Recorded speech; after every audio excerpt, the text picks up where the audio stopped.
And we have another one coming in, a big one, much bigger than they anticipated a week ago, 7 days ago. I heard for the first time there was a very small drop of weather that looked like it was forming, and now it's pretty close to a Category 3 if it's not already a Category 3. So we are very well prepared. FEMA's ready. We're all ready. Spoke with Governor Scott. Spoke to everybody that you have to speak to, and I think that hopefully we'll get lucky, but maybe that won't happen. But we're prepared. I wanted to do this because Nikki Haley, Ambassador to the United Nations, has been very special to me. She's done an incredible job.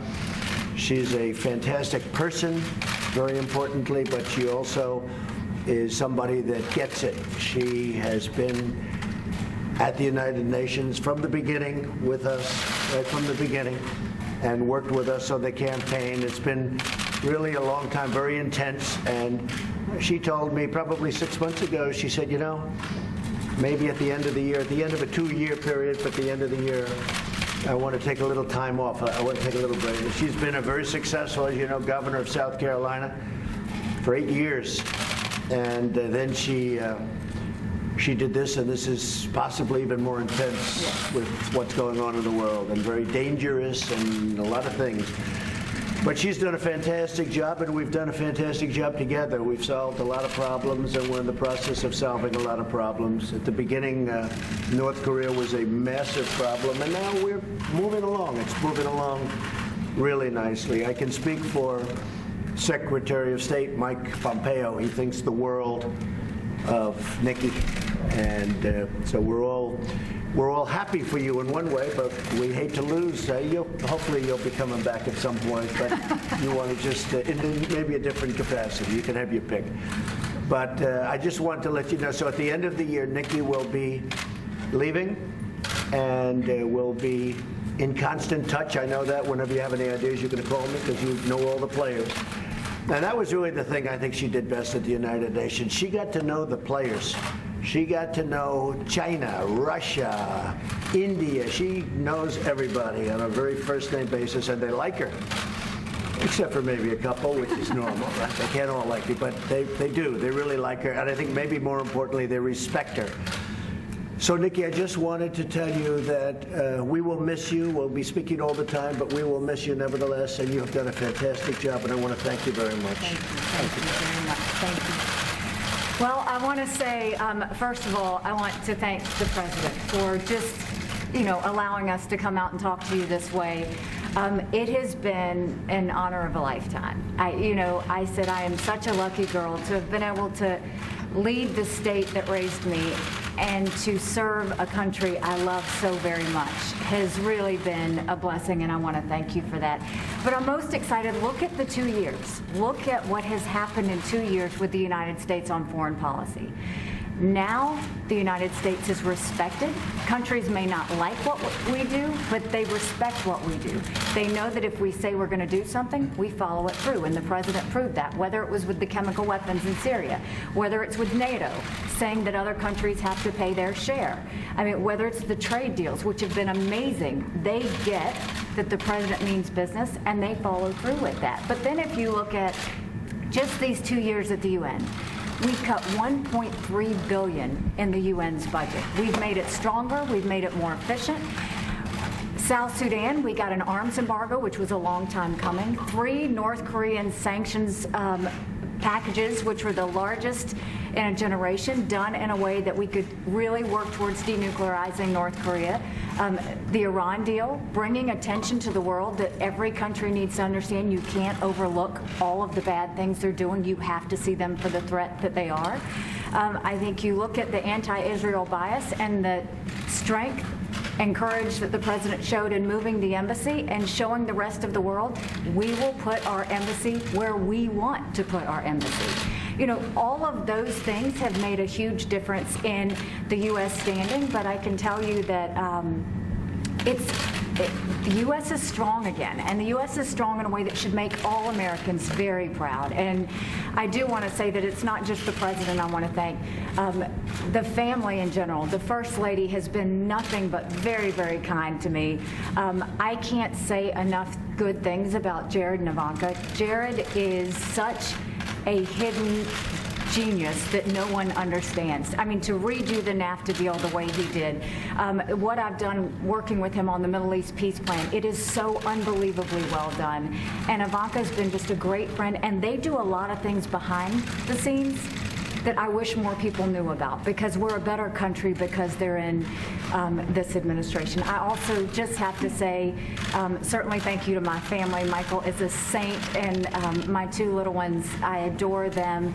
And to Team USUN. You know, they sacrificed a lot. They put a lot of time and energy into it, but they have a lot of heart and really wanted to make America proud. And so with that, I'm not leaving until the end of the year. My goal is that we make sure that everything is in good place and for the next ambassador to come in. But it's a great day in the United States, and I'm proud to have been part of the team. Now, I don't have anything set on where I'm going to go. I think that the main thing was I was governor for 6 years, and we dealt with a hurricane, a 1,000-year flood, a church shooting, a school shooting. There was a lot. And then to come in and do 2 years of Russia and Iran and North Korea, it's been 8 years of intense time, and I'm a believer in term limits. I think you have to be selfless enough to know when you step aside and allow someone else to do the job. So thank you, Mr. President. It's been an honor of a lifetime.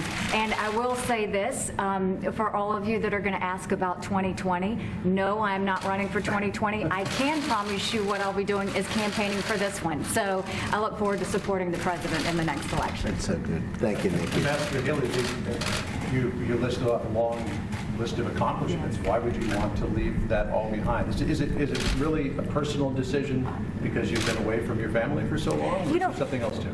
My family is very supportive. So no, there's no personal reasons. I think that it's just very important for government officials to understand when it's time to step aside. And I have given everything I've got these last 8 years, and I do think that sometimes it's good to rotate in other people who can put that same energy and power into it. So there really is, a lot of people are going to want to say there's a lot of reasons why I'm leaving. The truth is, I want to make sure that this administration, the president, has the strongest person to fight.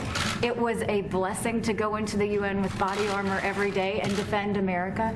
And I'll always do that. I'll never truly step aside from fighting for our country. But I will tell you that I think it's time. And Mr. President, why make the announcement now as opposed to after the midterm? Well, Nikki's going to be staying till the end of the year, which will be just about 2 years. And I just think, and I was just, as Nikki was speaking, I was thinking when we came into office, it was almost inevitable in the minds of many that we were going to war with North Korea. If you ask President Obama, I'm sure he'll tell you that that was by far his biggest problem when we sat and met right here. But that looked like a real problem. Iran looked like a real problem. It was a question of when would they take over the Middle East prior to my coming here, and now Iran is fighting for their lives. They've got riots in all their cities. It's blowing up. Their inflation, their economy is in tatters. And at some point, they'll probably come and want to make a real deal, not the deal that they made, the ridiculous deal that they made. That was unacceptable to me. And so we'll see what happens. But what a difference between Iran when we first came, I'd like to say the day before we came, and also if you look at North Korea, I mean, there was a deal that there was something that was, it was a devastating, potentially devastating problem, and now the relationships are very good. Secretary of State Mike Pompeo just left, had a great meeting, also was in China, also spoke to many of the Asian leaders or went there and had some good meetings, but had a really very good meeting with North Korea and Chairman Kim, and we've just made a lot of progress on so many other fronts also. And I think the world, as Nikki said, the world is really respecting the United States again, much more so than they have in many, many decades. We are respected again, that I can tell you, very much respected again. And people want to be on our side. Even if you look at the votes in the United Nations, I mean, votes that we would normally get no votes, we're getting very strong votes now. So I just want to thank Nikki, and I thought this would be an appropriate way of doing it, because when you write it out on a piece of paper that, you know, Ambassador Haley will be leaving, and you say nice things, people say, well, what's going on? This is the right way to do it. And when you really think somebody's done a terrific job, I felt this was an appropriate way of doing it, and we both liked it. So I just want to thank the ambassador. I just want to thank Nikki, okay? What are you thinking about the successor? Well, we have a number of people that would very much like to do it. It's a great position, and Nikki realizes it. I think she's helped make it a much better position, if you want to know the truth. I think it's become maybe a more glamorous position than it was 2 years ago. Maybe I wonder why, but it is. I mean, she's made it a very glamorous position. She's made it a more importantly, a more important position. So we have, I can almost say, many people that want to do it, and they're very good people. And I'll be talking also to Nikki about that, and to the general about that, and to my staff. But we have many people that are very, very much interested in doing it. You said you just saw Secretary Pompeo. Are you frustrated by the lack of actual announcements that are coming? No, not only am I not frustrated, I think it's incredible what's happening. You're talking about North Korea? It's amazing the way the media, who are you with? With France 24. With who? France 24. France. So it's amazing the way the media says that, you know, for 80 years they couldn't do a thing. And what are we in, 3 months of negotiation? It's ridiculous. As I've said about 1,000 times, you have no rockets flying, you have no missiles flying, you have no nuclear testing, you have nuclear closings, closing up different areas of North Korea. We're getting the remains back. It's already started, of our great heroes. We got our hostages back, and I didn't pay $1.8 billion like the previous administration. I paid nothing. But I have agreed to meet, and I have agreed to spend time. But how long has it been since we left Singapore? It was 3 months or so. And people say, that's the media saying, like, how can we be negative? Let's see, he's done really well. How can we be negative? Oh, are you disappointed with the speed? I think the speed is amazing. You have no nuclear tests, you have no rockets, and we have a very good relationship with Chairman Kim, which is very important. I like him, he likes me, the relationship is good. Mike Pompeo had a very, very good meeting. I mean, I spoke to him at length yesterday, and he'll be coming back. He'll be back tonight. And so, I mean, just the opposite. I think we've made incredible progress. Beyond incredible. Beyond it. I don't think some of the press, some of the press really covers it accurately and right, but some of the press really doesn't. Yes, John? Do you want to take this opportunity to tell us when your next meeting with Kim will be and where it will be? Well, it is happening, and we're setting that up right now. That was part of the reason that Mike was going over to meet. They're setting up the meeting, and we'll be announcing that probably a different location. Singapore was fantastic, but we'll probably do a different location. Can you get it tomorrow live? He'd probably like that. I'd like that too. I think it would be good, but we'll see. We're talking about 3 or 4 different locations. Timing won't be too far away. We've made a lot of progress, and this meeting really is to, you know, people don't realize the importance of the first meeting. I mean, we said point number 1, denuclearization. And for some reason, the press doesn't pick that up. But that was actually point number 1. They've agreed to denuclearization. And they continue to agree. And they continue. Now, we haven't removed sanctions, as you know. You know, people said, what have we done? We haven't removed sanctions. We have very big sanctions. I'd love to remove them, but we have to get something for doing it. Any chance the meeting could be on U.S. soil?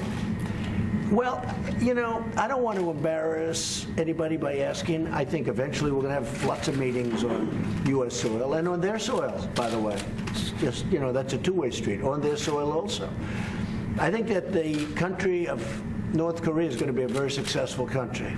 I think it's going to be incredibly economically successful. And I want to make it that way. I think it's going to be good. Other countries, other people, entrepreneurs, banks, I will tell you, they're calling, wanting to go there and wanting to invest. At some point, when Chairman Kim makes that decision, I think he's going to unleash something that's going to be spectacular, really spectacular. And I think he knows it, and I think that's one of the reasons that we're having very successful conversations. I think he wants to get on with it. President, when will a successful Yes. Ambassador Haley be named? Excuse me? When will a successor to Ambassador Haley be named? When? What is it? When will a successor be named? Oh, I would say we'll name a successor, I don't know, within the next 2 or 3 weeks. Maybe sooner. Mr. President, have you spoken to the Saudis about the missing Washington Post columnist? I have not. No, I haven't. But I will be.